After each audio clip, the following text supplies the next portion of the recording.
د دې نظم سرلیک دی چونګښه او میخورما لو واله کشنې اوبه چې بهېدلې غټې درختې پر غاړه زنګېدلې پکښې ګرځېدل مایان ښایسته پرونه د چونګښو ترې راتلله اوازونه د چونګښو او چونګاښ سره یاري وه په اوبو او وچه یو ځای برهیي وه د چونګښې په بچو روږ سوی مار و ډېر ژوند له دې ظالم سره په دار و همیشه به یې بچیان ځنې خوړله زندګي به یې په غم ور ولړله یو ورځ چونګښې وویل اشنای ته له دې ځایه به کوچ وکړو و بل ځای ته له دې ماره به چې نه سم لویولی بل له تا سره یاري نه سم کولی زه چې ستا سره ملګری سمه یاره خپل بچي به چیرې پټ کړمه له مار چونګاښ وویل د مار غم به در خورمه له دې غمه به دې حتما خلاصومه دا یاري د هر خدمت چې پر ما پور دی را معلوم د دې ظالم بې پروا کور دی را معلومه مې خورما ده په یو ځای کې ستا دښمن به په یوه وارې د ځای کې ته یو څو دانې د مړه مایان پیدا که چې راوجې رسول په خبر ما که دې مایان راوړه چونګاښ په خبر کړي چونګاښ هم د مشخورما غار په لاس ورکړي ویل یو به کتار کې له دې ځایه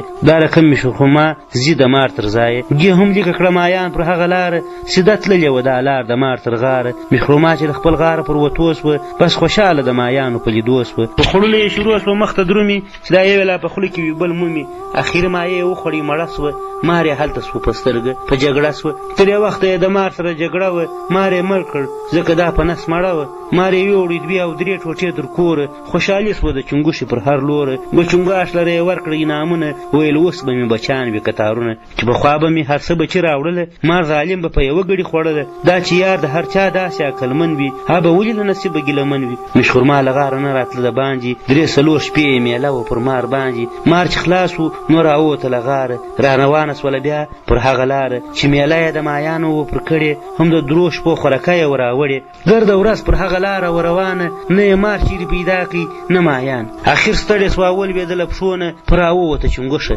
له وښو نه جي ورغږ کړله چونګښ ته چې راسه زما له لوږې او ستړیا څخه هګاسه زه یوه ورځ رارهي وم پر دې لاره دلته مړه مایان پراته وه زما لپاره بل مې مار مړ کړي درې ورځې مې میله وه هغه ښکار مې تر دا اوسه ذخیره وه نن چې بیا پر دغه لاره یم راغلې له سهاره یم تر اوسه ګرځېدلې نه مې مار چیرې پیدا کړي نه مایان سته نه مې نور په ټول وجود کې د تلو توان سته بس چونګښې هم شروع ورته کیسه کړه چې ما تا ته د مایانو در میله کړه زما مطلب خو مړ کېده د هغه مار وه